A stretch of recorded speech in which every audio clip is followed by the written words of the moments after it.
నమస్కారం public vision వార్తలకు స్వాగతం. నా పేరు కృష్ణకుమార్. వార్తల్లో ముందుగా హెడ్లైన్స్.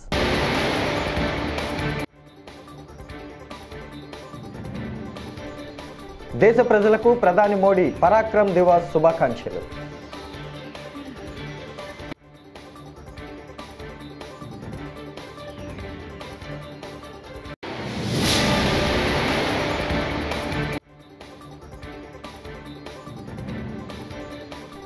వారసత్వం అనేది మిథ్య అన్న ఏపీ ముఖ్యమంత్రి చంద్రబాబు. అవకాశాలను అందిపుచ్చుకుంటేనే రాణించగలరని వ్యాఖ్య.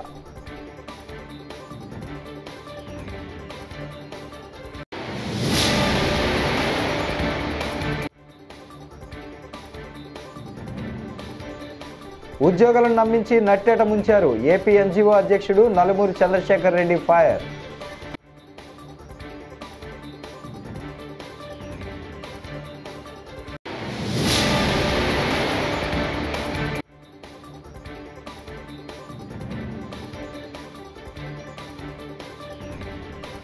తెలంగాణలో భారీ పెట్టుబడులు పెట్టనున్న జేఎస్డబ్ల్యూ దావోస్లో ఒప్పందం.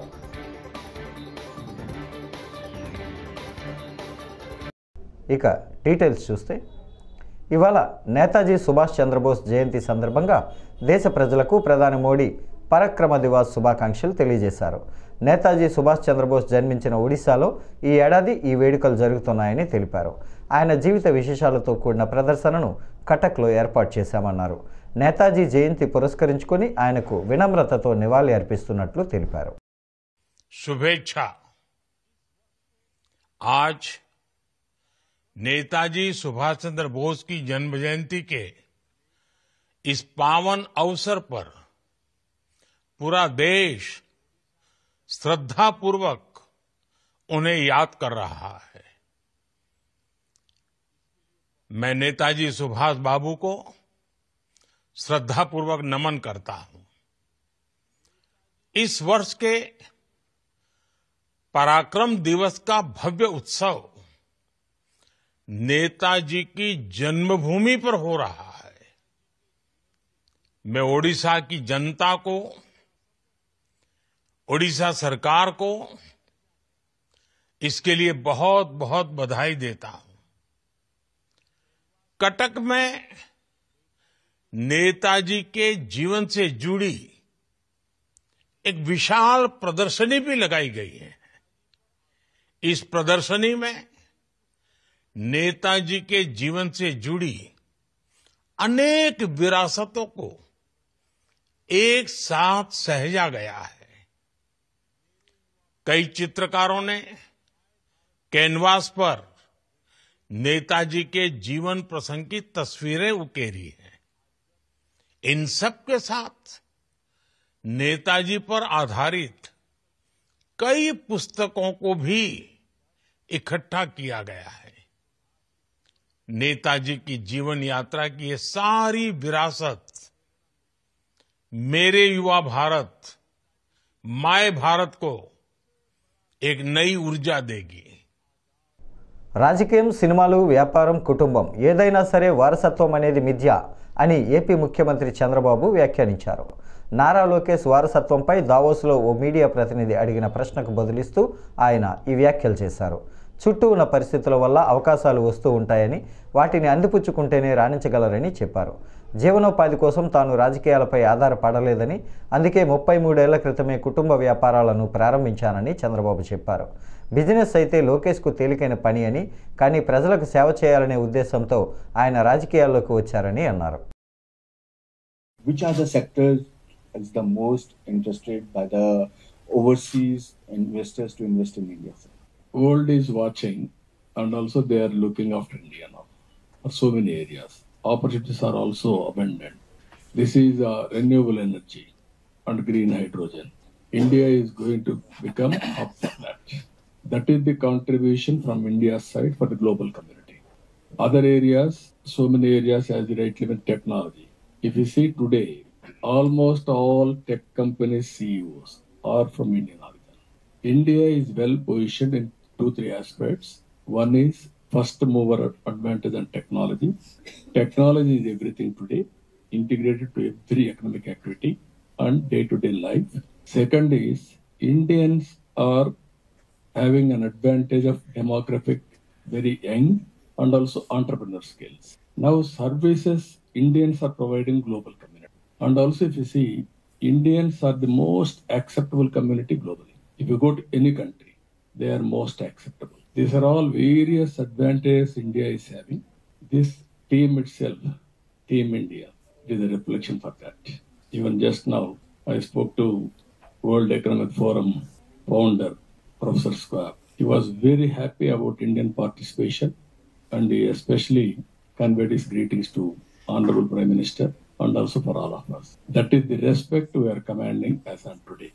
Once respect is commanded, automatically development will take place, investment will come. Golden era for India has started.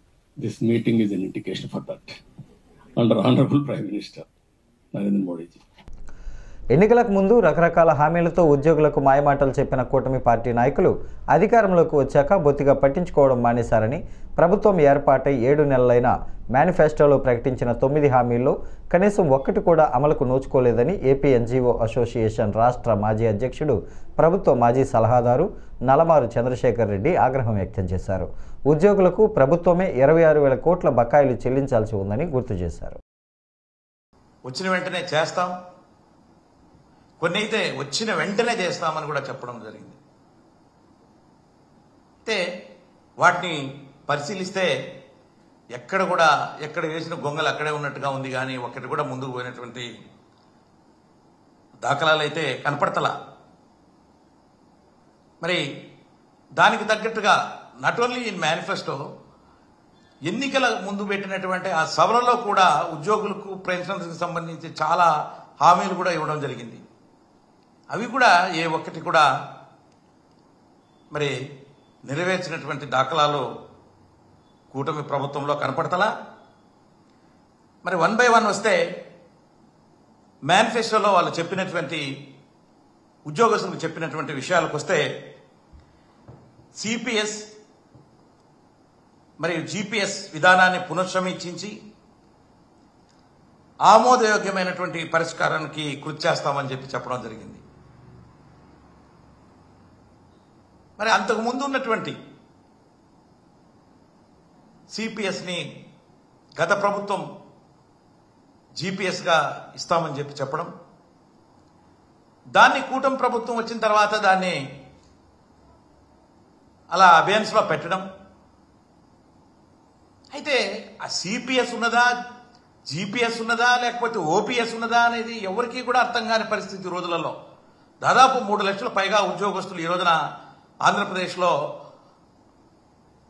మరి సిపిఎస్లో ఉన్నారు. దావోస్లో జరుగుతున్న వరల్డ్ ఎకనామిక్ ఫోరం సదస్సులో తెలంగాణ ప్రభుత్వం పలు సంస్థలతో ఒప్పందాలు చేసుకుంటోంది. ఇప్పటికే రాష్ట్రంలో పెట్టుబడులు పెట్టేందుకు పలు సంస్థలు ముందుకొచ్చాయి. ప్రభుత్వంతో ఎంవీఓలు చేసుకున్నాయి. తాజాగా తెలంగాణలో మానవరహిత ఏరియల్ సిస్టమ్ తయారీ యూనిట్ను స్థాపించనున్నట్లు జేఎస్డబ్ల్యూ సంస్థ ప్రకటించింది. అమెరికాకు చెందిన డిఫెన్స్ టెక్నాలజీ సంస్థ అనుబంధంతో ఈ యూనిట్ను నెలకొల్పనుంది. 800 కోట్ల పెట్టుబడులు పెట్టనుంది. దీని ద్వారా 200 మందికి ఉద్యోగాలు లభిస్తాయని, ఈ మేరకు జేఎస్డబ్ల్యూతో రాష్ట్ర ప్రభుత్వం ఎంఓయూ కుదుర్చుకుంది.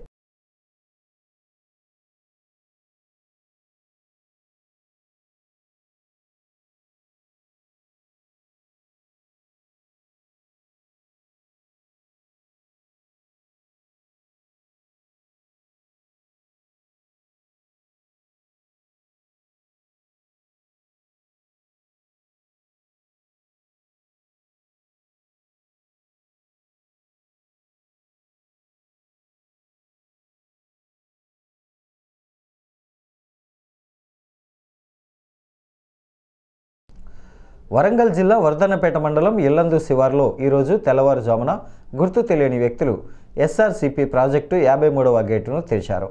దీంతో నీరంతా దిగువకు ప్రవహిస్తోంది. ఇల్లంద కొమ్మరిగూడెం గ్రామ శివార్లలో సుమారు 100 ఎకరాల పంట పొలాలు నీట మునిగిపోయాయి. పొలాల్లోకి నీరు చేరడంతో పంటలు దెబ్బతిన్నాయని రైతులు ఆందోళన వ్యక్తం చేస్తున్నారు.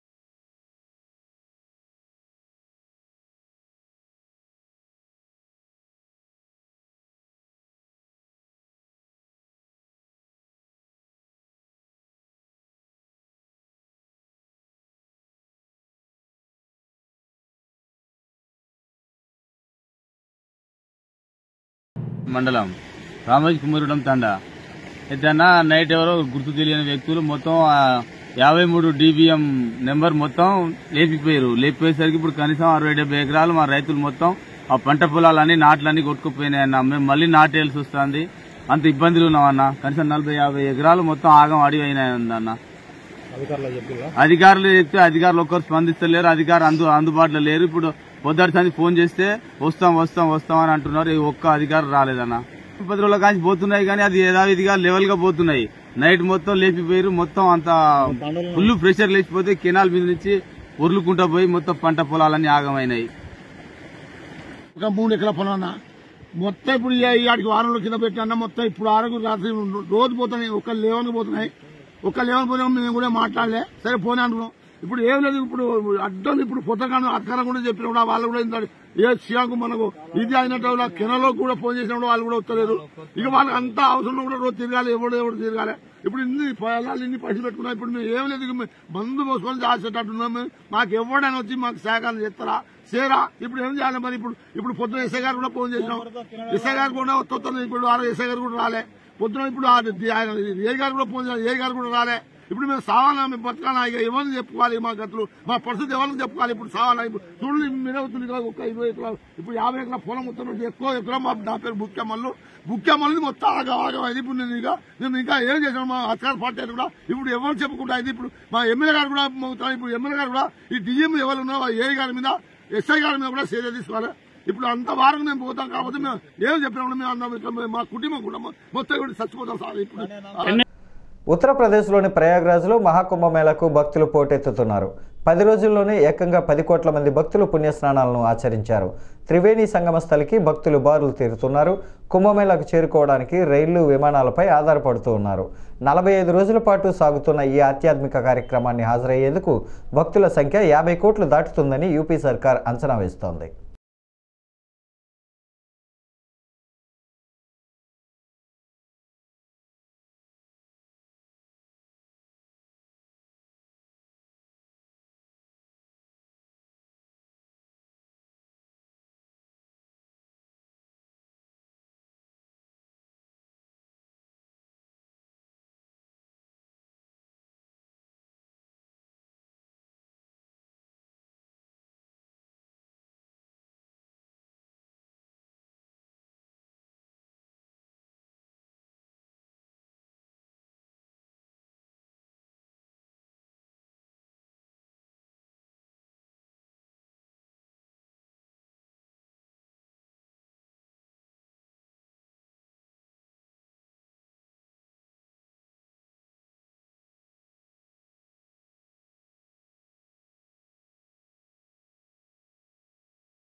జనవరి 26న రిపబ్లిక్ డే వేడుకల నేపథ్యంలో శంషాబాద్ ఎయిర్పోర్టుకు నిఘా వర్గాలు రెడ్ అలర్ట్ ప్రకటించాయి.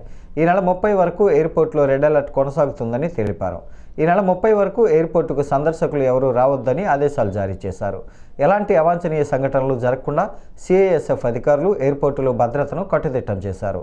ప్రధాన దారిలో బాంబ్ స్క్వాడ్, డాగ్ స్క్వాడ్ తనిఖీలు చేపడుతున్నారు.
తిరుపతి వెంకటగిరి పట్టణంలోని మున్సిపల్ కార్యాలయం ముందు నిరసన చేస్తున్న సిఐటియు మున్సిపల్ కార్మికుల సమస్యలను అధికారులు ప్రజాప్రతినిధులు పట్టించుకోవటం లేదని సిఐటియు అధ్యక్షుడు చెంగయ్య అన్నారు.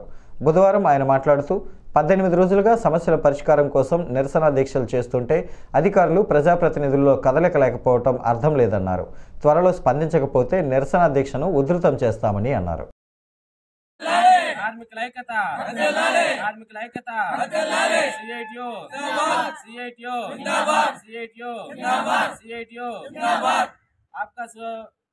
ఆకాశ జీతాలు వెంటనే ఇవ్వాలి, ఆకాశ వెంటనే జీతాలు ఇవ్వాలి, ఆకాశ వెంటనే జీతాలు ఇవ్వాలి. డైలీ కార్మికుల్ని ఆకాశకి ఎక్కించాలి, డైలీ కార్మికుల్ని ఆకాశంలోకి ఎక్కించాలి, డైలీ కార్మికుల్ని ఆకాశంలోకి ఎక్కించాలి, డైలీ కార్మికులు ఇంద్రమ్మని ఆకాశకి ఎక్కించాలి, ఇంద్రమ్మని ఆకాశకి ఎక్కించాలి, ఇంద్రమ్మని ఆకాశకి ఎక్కించాలి. సిఐటియు సిఐటియు సిఐటియు డ్రైవర్లకి 36 ప్రకారం 24,500 ఇవ్వాలి, 24,500 డ్రైవర్లకు ఇవ్వాలి, 24,500 రూపాయలు డ్రైవర్లకు ఇవ్వాలి. సిఐటియు సిఐటియు శాండ్ ఇన్స్పెక్టర్ రామారావుని బదిలీ చేయాలి, శాండ్ ఇన్స్పెక్టర్ రామారావుని బదిలీ చేయాలి, శాండ్ ఇన్స్పెక్టర్ రామారావుని బదిలీ చేయాలి, శాండ్ ఇన్స్పెక్టర్ రామారావుని బదిలీ చేయాలి. CITU CITU CITU. Nara Lokesh జన్మదిన వేడుకల్లో గురువారం మాచర్ల శాసనసభ్యుడు జూలకంటి బ్రహ్మానందరెడ్డి పాల్గొన్నారు. జూలకంటి మాట్లాడుతూ సుదీర్ఘమైన పాదయాత్ర చేసి రాష్ట్రంలో అన్ని వర్గాల సమస్యలను తెలుసుకున్నారని అన్నారు. రాష్ట్ర యువతకి ఉజ్వలమైన భవిష్యత్తు ఉంటుందని భావిస్తూ భగవంతుడు వారికి మరింత శక్తిని, ఆయురారోగ్యాలను, ఐశ్వర్యాలను ఇవ్వాలని కోరుకుంటున్నానని ఆయన అన్నారు.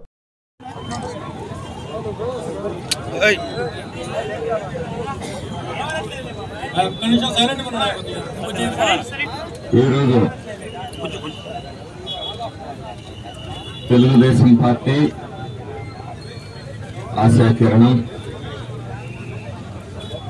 యువ నాయకులు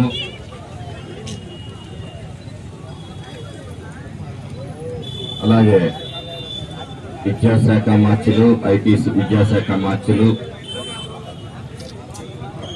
మా ప్రీతం నాయకులు శ్రీ నారా లోకేష్ గారి 42వ జన్మదినం. సుదీర్ఘమైన పాదయాత్ర చేసి రాష్ట్రంలో అన్ని వర్గాల సమస్యల్ని తెలుసుకొని తనకు అప్పగించిన ఐటీ విద్యాశాఖ పోర్ట్ఫోలియోను నిరంతరం సమీక్షిస్తూ భవిష్యత్తులో ఏ విధంగా యువతకి విద్యా ఉపాధి అవకాశాలు కలిగించాలి, విద్యాశాఖలో సమూలమైన మార్పులు ఏ విధంగా తీసుకురావాలి, యువతకి ఏ విధంగా ఉద్యోగ ఉపాధి అవకాశాలు కలిగించాలి అనే దాని మీద గడిచిన 6 నెలలుగా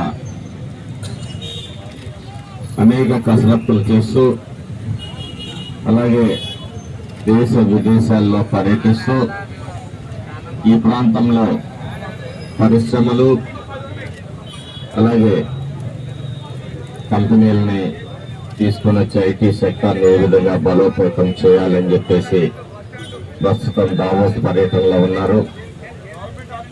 ట్రాన్స్పోర్ట్ యూనివర్సిటీలో పట్టభద్రులై వరల్డ్ బ్యాంక్లో ఉద్యోగం చేసిన అనుభవం, మరి వారు ఈ రాష్ట్రాన్ని, ఈ రాష్ట్ర యువత కోసం భవిష్యత్తులో భారీ ప్రణాళికలు రచిస్తున్నారు.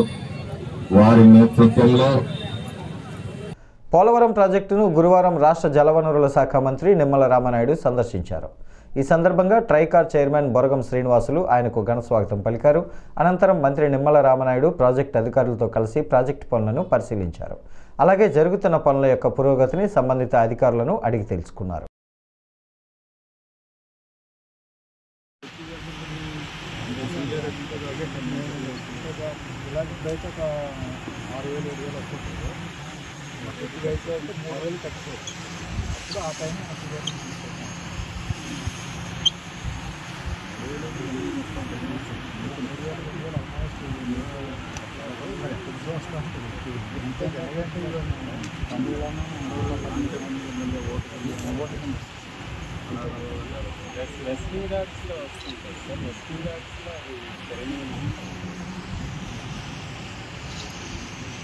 తాడేపల్లిగూడెం ప్రభుత్వ ఆసుపత్రిలో బుధవారం ఆకస్మిక తనిఖీలు నిర్వహించిన విప్ బోలిశెట్టి శ్రీనివాస్ రోగులకు నాణ్యమైన వైద్యం అందేలా చర్యలు చేపట్టాలని అధికారులను ఆదేశించారు.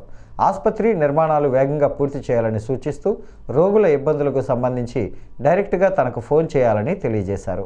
ఎమ్మెల్యే నెంబర్ హాస్పిటల్లో అందరికీ కనిపించేలా ఏర్పాటు చేయాలని అధికారులకు తెలిపారు. గవర్నమెంట్ హాస్పిటల్ పనితీరు ఎలా ఉంది, ప్రజల్లో ఎలాంటి రిపోర్ట్ వెళ్తుందో ప్రభుత్వం మీద, ప్రభుత్వ హాస్పిటల్ అంటే రెస్పాన్సిబిలిటీగా ఉన్నారా లేదనే దాని మీద చూడడానికి రావడం జరిగింది. అన్ని డిపార్ట్మెంట్లు సాటిస్ఫాక్షన్ గా పనిచేస్తూ ఉన్నారు. ఇక డయాలసిస్ పేషెంట్లు పెరుగుతూ ఉన్నారు, నీడ్ ఉంది. ఎంపీ గారి దృష్టిలో కూడా పెట్టడం జరిగింది. దానికి కూడా మనకి 2 కోట్ల రూపాయలు శాంక్షన్ చేద్దామని ప్రామిస్ చేశారు. దాని కొత్త బిల్డింగ్లు ఎక్కడ పెట్టాలని చూడడం కోసం రావడం జరిగింది. కొత్త బిల్డింగ్ కూడా, హాస్పిటల్ బిల్డింగ్ కూడా త్వరలో ప్రారంభోత్సవానికి ఒక 3-4 నెలల్లో చేసే ప్రయత్నాలు కూడా మనం దగ్గర ఉండి చేయాలనే ఆలోచనతో మరి ఉన్నటువంటి అందరూ మనం పనిచేస్తూ ఉన్నాం. ఇక్కడ ఎలాంటి ఇబ్బంది ఉన్నా నా దృష్టిలో పెట్టండి, సూపరింటెండెంట్ గారు చెప్పండి, లేదా నా దగ్గర రండి. ఇమీడియట్ గా సాల్వ్ చేసే బాధ్యత నేను తీసుకుంటానని చెప్పి కూడా ఇక్కడ ఉన్న ప్రజలందరూ కూడా తెలియజేస్తూ ఉన్నాం. ఇక్కడ నా ఫోన్ నెంబర్ కూడా డిస్ప్లే చేయిస్తాను. దానికి మీరు ఎప్పుడైనా కాల్ చేయొచ్చు. మీకు ఏ ఇబ్బంది ఉన్నా నాకు చెప్పండి, ఖచ్చితంగా మన టీం రెస్పాండ్ అవుతుందని కూడా మీకు తెలియజేసుకుంటూ, ఈ ప్రభుత్వ హాస్పిటల్ మన హాస్పిటల్, మనకు సేవలు చేయడానికి ఉన్నదనే విషయాన్ని మీరు మర్చిపోవాల్సిన అవసరం లేదు. మీకు ఎలాంటి ఇబ్బంది ఉన్నా మీతో పాటుగా మన ప్రభుత్వం ఉంది, మేము ఉన్నాం. Thank you very much. రోడ్డు ప్రమాదాల్లో గాయపడిన వారిని ప్రతి ఒక్కరూ కాపాడే ప్రయత్నం చేయాలని మార్కాపురం ఎమ్మెల్యే కందుల నారాయణ రెడ్డి అన్నారు. పట్టణంలో గురువారం జాతీయ రహదారి భద్రతా మాసోత్సవాలకు ఎమ్మెల్యే నారాయణ రెడ్డి ముఖ్య అతిథిగా హాజరయ్యారు.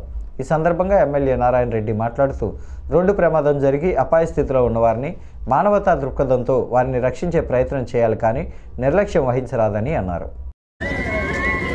అందరికీ నమస్కారం. అవగాహన కలిగించాలని, ఈ భద్రత పట్ల ప్రతి ఒక్కరూ ఒక అవగాహనతో నడుచుకునే విధంగా మన ప్రభుత్వం ఈ కార్యక్రమాన్ని చేపట్టింది. ఇటీవల కాలంలో చాలా యాక్సిడెంట్లు అవుతా ఉన్నాయి, ఎంతో మంది ప్రాణాలు కోల్పోతా ఉన్నారు. ఎన్నో యాక్సిడెంట్ల నుంచి ప్రాణాపాయ స్థితిలో ఉన్నటువంటి వారిని రక్షించేదానికి అనేక రకాలుగా ప్రయత్నాలు చేస్తా ఉన్నారు.